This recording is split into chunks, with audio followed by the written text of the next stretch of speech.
اور کبھی نہیں ہو سکتا کہ کوئی پیغمبر خیانت کرے، اور خیانت کرنے والوں کو قیامت کے دن خیانت کی ہوئی چیز اللہ کے روبرو لا حاضر کرنی ہوگی، پھر ہر شخص کو اس کے اعمال کا پورا پورا بدلہ دیا جائے گا اور ان کے ساتھ بے انصافی نہیں کی جائے گی۔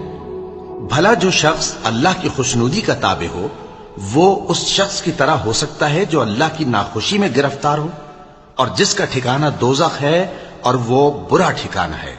سب لوگوں کے اللہ کے ہاں مختلف درجے ہیں اور اللہ ان کے سب اعمال دیکھ رہا ہے۔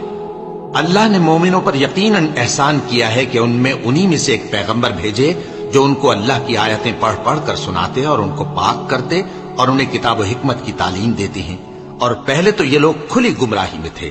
بھلا یہ کیا بات ہے کہ جب احد کے دن کفار کے ہاتھ سے تم پر مصیبت واقع ہوئی، حالانکہ جنگ بدر میں اس سے دگنی مصیبت تمہارے ہاتھ سے ان پر پڑ چکی ہے، تو تم کہنے لگے کہ یہ آفت ہم پر کہاں سے آ پڑی؟ کہہ دو کہ یہ تمہاری ہی شامت اعمال ہے کہ تم نے پیغمبر کے حکم کے خلاف کیا، بے شک اللہ ہر چیز پر قادر ہے۔